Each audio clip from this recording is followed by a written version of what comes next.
Selamat datang di Universitas Negeri Malang, kampus unggul yang terus melahirkan generasi inovatif dan berdaya saing global. Di sini, semangat belajar, keberagaman, dan inklusi menjadi landasan kehidupan kampus. Mulai dari pembelajaran yang interaktif, fasilitas modern, hingga komunitas mahasiswa yang aktif berkontribusi dalam berbagai bidang.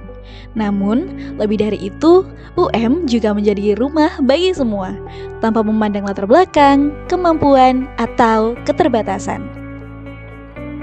Berdasarkan data terbaru, jumlah mahasiswa disabilitas di Indonesia terus meningkat, menunjukkan semangat mereka untuk berkontribusi di dunia pendidikan. Universitas Negeri Malang menjawab kebutuhan ini dengan menjadi kampus yang ramah disabilitas. Karena tiap langkah, setiap nada adalah bagian dari harmoni kesetaraan. Inklusivitas di Universitas Negeri Malang bukan hanya konsep, tetapi telah diwujudkan dalam berbagai fasilitas kampus. Salah satunya adalah Guiding Block, jalur khusus untuk teman-teman tunanetra yang memandu mereka bergerak dengan aman di seluruh area kampus. Selain itu, tombol braille di setiap lift memudahkan mahasiswa dengan gangguan penglihatan lebih mandiri dan nyaman untuk mengakses lantai manapun yang ingin mereka tuju. Bagi pengguna kursi roda, UM menyediakan jalur khusus yang tersebar di berbagai lokasi strategis, memastikan akses yang setara ke ruang kelas, perpustakaan, dan fasilitas lainnya. Toilet difabel juga menjadi bagian dari komitmen UM untuk memberikan kenyamanan maksimal bagi semua mahasiswa. Dan untuk memastikan tidak ada satupun yang tertinggal, braille di depan setiap ruangan memberikan kemudahan bagi mereka yang memiliki keterbatasan mobilitas. Semua ini adalah wujud nyata komitmen Universitas Negeri Malang dalam menciptakan kampus yang ramah, aman, dan inklusif bagi semua.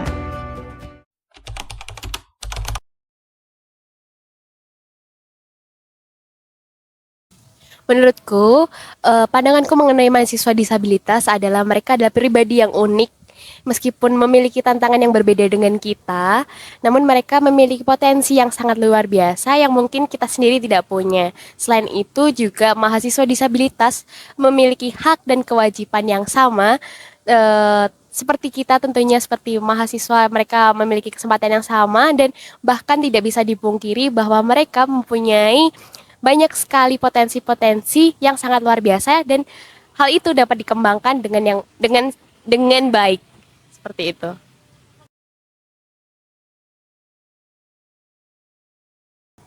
Iya aku pernah langsung berinteraksi dengan mahasiswa tunarungu di mana dia harus menggunakan alat bantu dengar dalam mengomunikasikannya. Namun hal tersebut tidak menjadi kendala bagi aku dan mahasiswa tersebut dalam berkomunikasi secara karena sekarang kita tahu bahwa banyak sekali alat yang dapat kita gunakan sehingga penyampaian informasi dalam komunikasi dapat tersampaikan dengan baik.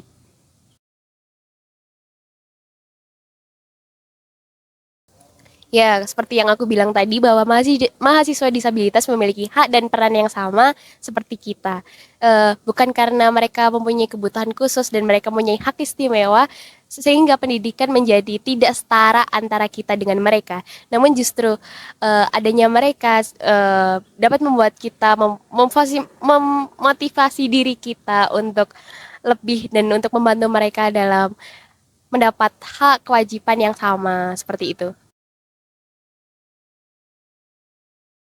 Menurut pandangan aku, mahasiswa disabilitas itu sebenarnya sama seperti kita dalam hak ataupun sebagian lainnya. Namun ada perbedaan pada fisik dan kemampuan mereka dalam melakukan sesuatu. Kalau berinteraksi langsung sebenarnya belum pernah, tapi kalau melihat pernah.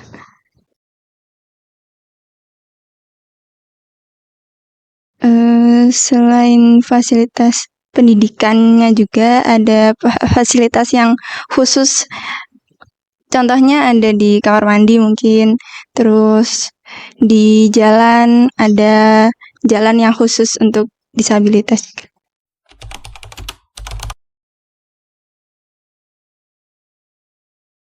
niat saya kuliah itu untuk menghapus stigma masyarakat bahwasanya sebagai tunanetra itu mungkin bisa kerja, bisa kuliah. Kalau fasilitasnya cukup, tapi yang kurang itu sosialnya. Yang tunanetra itu harus fasilitas dengan tongkat atau harus apa? Sebenarnya nggak perlu banget. Ya penting, cuman ibaratnya nggak signifikan itu gitu loh. Maksudnya tongkat ya penting, tapi cuma ya 50% gitu aja. Terus tunanetra, mungkin kalian pernah dengar tunanetra itu harus pakai huruf braille, ya nggak harus gitu loh. Saya pernah sih pengalaman buruk di kampus, dicoret dari kelompok, ya pernah ya. Setelah saya tanyakan, kamu kalau kerja itu lama, kuliah kamu hanya menggantungkan orang lain aja gitu. Kalau hubungan di kelas ya mungkin sekali ngobrol ya tugas gitu. Kalau ngobrol sama disabilitas teman-teman itu, ya kan karena di kampus kan teman-teman kan banyak circle. Mungkin saya berharapkannya kalau masalah sosial itu kan kadang-kadang kan ribet ya, karena kita nggak bisa ngatur semua orang untuk bagaimana aksesibel. Tapi minimal dosen itu memahami bahwasanya kita sebagai disabilitas itu banyak kekurangan untuk kurangnya pemahaman untuk materi-materi. Jadi minimal ada materi khusus untuk teman-teman disabilitas, atau minimal ada apa ya istilahnya tuh, nggak dicampur adukkan gitu loh maksudnya.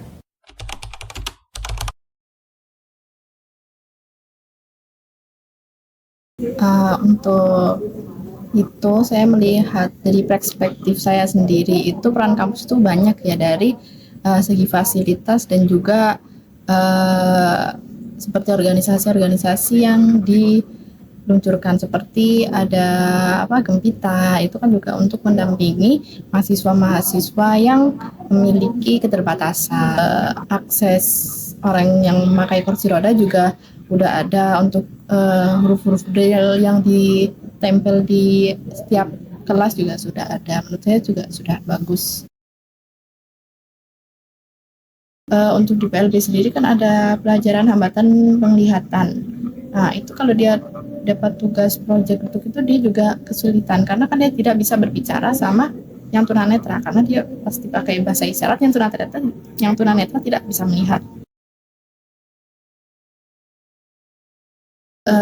Dari penyesuaian, jadi kayak teman saya kan ada yang tuli itu, jadi saya belajar bahasa isyarat biar saya bisa komunikasi dengan dia. Dan jurusan saya sendiri kan juga PLB, saya suatu saat pasti ngajar anak SLB, entah itu dapatnya ketunaan apa saya juga belum tahu. Kalau saya dapat ketunaan yang tunarungu anak B, ya saya mau nggak mau saya harus bahasa isyarat. Jadi saya harus bisa komunikasi, bisa tahu lah caranya gimana pendekatan kepada anak-anak yang mengalami hambatan tersebut, begitu.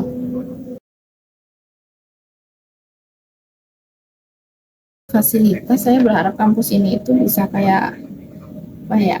menciptakan aplikasi atau apa itu untuk translator untuk anak-anak dulu gitu. Karena saya berharap juga Gempita kedepannya itu bisa bisa bahasa isyarat gitulah, biar anak tuli ini bisa langsung menangkap materi yang didapat dari dosen atau dari materi yang disampaikan oleh teman-temannya. Soalnya kalau berupa catatan itu menurut saya sangat tidak efektif.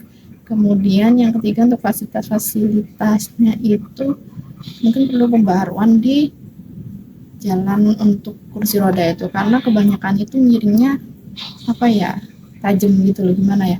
Jadi untuk yang mendorong itu kesulitan, apalagi kalau mendorong saat turun itu bisa jatuh. Juga ada beberapa lubang-lubang juga di area guiding block itu buat jalannya tunanetra itu masih ada kerusakan. Saya berharap itu bisa segera diselesaikan biar teman-teman kita yang punya hambatan itu bisa nyaman saat di kampus.